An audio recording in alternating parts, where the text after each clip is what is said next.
warahmatullahi wabarakatuh. Alhamdulillahi rabbil alamin. Wassalatu wassalamu ala rasulillahi ajma'in, amma ba'd. Saudara kaum muslimin yang dirahmati Allah subhanahu wa ta'ala, semoga Allah selalu sehatkan kita sehingga kita senantiasa selalu meningkatkan keimanan dan ketakwaan kepada Allah subhanahu wa ta'ala. Pada kesempatan ini saya ingin menyuguhkan sebuah kisah yang menarik, di mana aktor utama dari kisah ini adalah Ibrahim bin Adham. Ibrahim bin Adham ini dia hidup di zaman lebih kurang tahun 100 Hijriah sampai 165 Hijriah. Beliau adalah seorang raja di Afghanistan, dan beliau ini juga seorang yang zuhud, seorang yang sufi, sehingga dia lebih senang berkelana, mencari iman daripada menjadi raja. Pada satu ketika Ibrahim bin Adham melaksanakan ibadah haji. Begitu dia selesai melaksanakan ibadah haji, lalu dia ingin berziarah ke Palestina, tepatnya di Masjidil Aqsa. Sebelum beliau berangkat ke Masjidil Aqsa di Palestina, beliau mampir dulu untuk membeli perbekalan, membeli kurma. Sampailah dia ke toko, ke suatu warung dan membeli kurma. Begitu ditimbang, selesai ditimbang dan diserahkan uangnya, ada satu kurma yang tercecer di bawah timbangan itu, lalu dia makan. Kemudian dia pergi meninggalkan warung tersebut, langsung berangkat menuju ke Palestina dalam perjalanan selama 4 bulan. Setelah 4 bulan, beliau baru sampai di Masjidil Aqsa di Palestina. Kemudian dia istirahat, kemudian biasa dia beribadah di Masjidil Aqsa, dan tempat yang favorit untuk bermunajat itu adalah di Qubbatus Sakhra. Qubbatus Sakhra, tempat sebongkah batu, tempat Nabi Mi'raj. Nah, di situ dia berdoa pada Allah Subhanahu wa taala. Beliau ini adalah seorang ulama besar, seorang sufi, seorang yang alim, seorang yang abid, ahli ibadah, di mana doanya selalu dikabulkan oleh Allah Subhanahu wa taala. Namun ketika dia berdoa di Qubbatus Sakhra tersebut, dalam dia berdoa dan munajat kepada Allah, dia mendengarkan suara dari malaikat.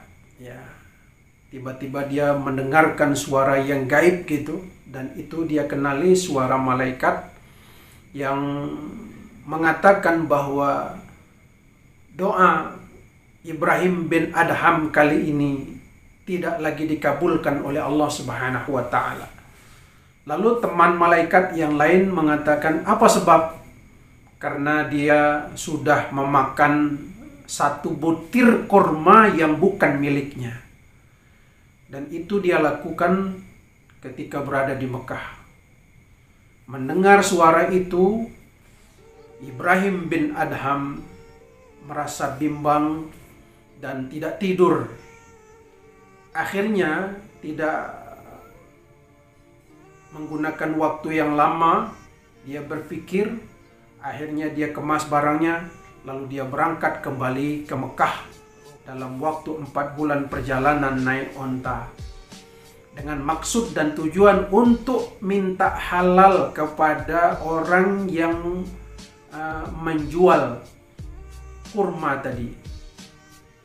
Begitu sampai di Mekah dalam perjalanan 4 bulan itu, lalu dia menuju ke warung tempat dia membeli kurma tadi, dan dia tidak menemukan orang yang penjual kurma itu karena orang itu ketika dia membeli sudah cukup tua dan dia hanya menemukan di sana seorang pedagang yang masih muda. Lalu dia menanyakan pedagang orang tua dahulunya. Lalu ternyata pedagang yang muda itu adalah anak dari orang yang menjual kurma kepada Ibrahim bin Adham dulunya. Dan orang tua yang berdagang dulu itu sudah meninggal. Lalu dia ceritakan kepada anaknya tentang kisahnya itu, dan maksud tujuannya adalah untuk minta halal. Dan pedagang yang muda, anaknya tersebut, apa dia katakan, saya mengikhlaskan, saya menghalalkan apa yang sudah Tuan makan dari kurma itu. Tetapi saya mempunyai 11 kakak adik. Saya sudah mengikhlaskannya, tapi kakak adik saya silahkanlah datang untuk meminta kehalalannya. Dengan izin Allah Subhanahu wa Ta'ala, Ibrahim bin Adham dapat bertemu dengan seluruh kakak adiknya, ya, kemudian meminta halal. Alhamdulillah, sudah ketemu dan dia sudah selesai untuk meminta halal dari makanan 1 butir kurma tadi. Setelah selesai, akhirnya dia kembali ke Masjidil Aqsa di Palestina, berjalan 4 bulan lagi perjalanan. Bayangkan bolak-balik 4 bulan. Saudara, begitu sampai di Palestina, lalu kembali dia berdoa, munajat di tempat yang semula di Qubbatus Sakhra. Dan malaikat pun berdialog sesama malaikat ketika itu, dan Ibrahim bin Adham mendengarkan dialog itu. Ibrahim bin Adham doanya sudah tidak dikabulkan. Lalu temannya membantah, sekarang tidak. Sekarang doanya sudah dikabulkan oleh Allah Subhanahu wa Ta'ala karena dia sudah meminta halal dari 1 butir kurma yang sudah dia makan. Wallahu a'lam bishawab.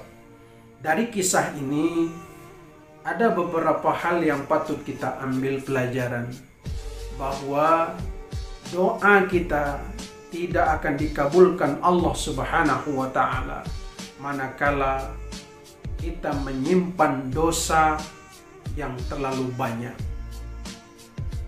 Dan juga doa kita tidak dikabulkan oleh Allah manakala di dalam diri kita, di dalam perut kita ada makanan-makanan yang tidak dihalalkan oleh Allah Subhanahu wa Ta'ala.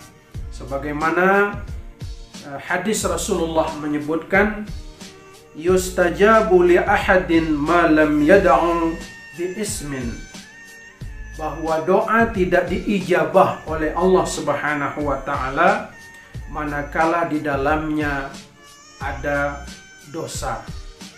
Kemudian yang kedua, tidak dikabulkan Allah doa kita manakala qati'atur rahmin, manakala memutuskan tali silaturahim, apalagi sesama kakak adik. Ya. Kita akan sia-sia berdoa kepada Allah manakala kita memutuskan tali silaturahim, apalagi sesama kakak beradik.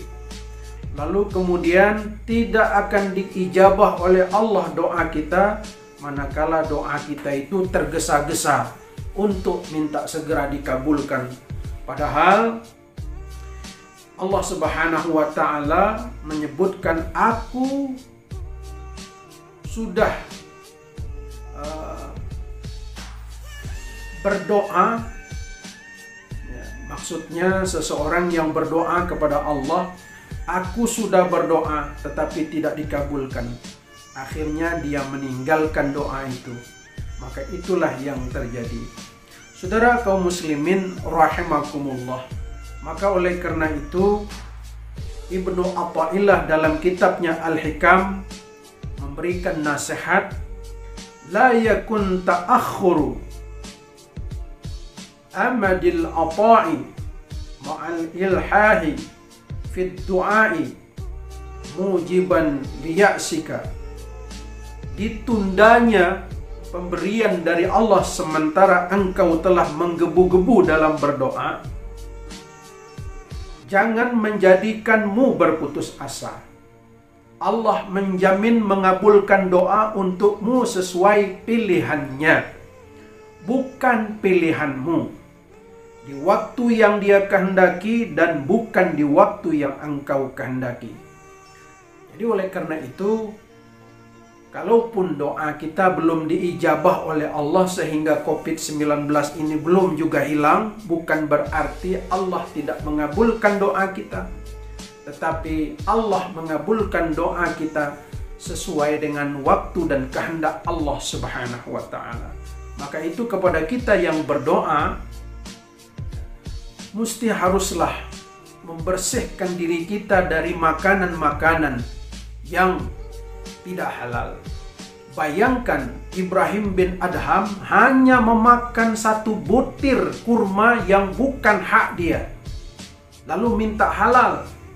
Bolak-balik Mekah, Palestina, 4 bulan, 8 bulan perjalanan hanya untuk minta halal.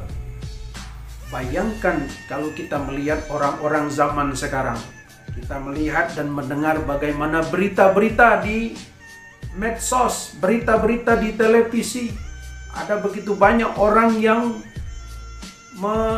bertonton menggelapkan beras, hak fakir miskin. Ada orang korupsi miliaran, kemudian digiring masuk penjara, tenang-tenang saja, bahkan bangga. Nauzubillah min dzalik. Bagaimana dia minta ampun kepada Allah, bagaimana dia ingin membersihkan dan bertobat, sementara begitu banyak hak orang lain dia makan. Nauzubillah min dzalik. Maka itu agar doa kita dikabulkan Allah, ya ayyuhalladzina amanu kulu min thayyibati ma razaqnakum washkuru lillah in kuntum iyyahu ta'budun. Hai orang yang beriman, makanlah dari rezeki yang baik, yang thayyib, apalagi rezeki yang halal yang sudah Allah rezekikan kepada kita.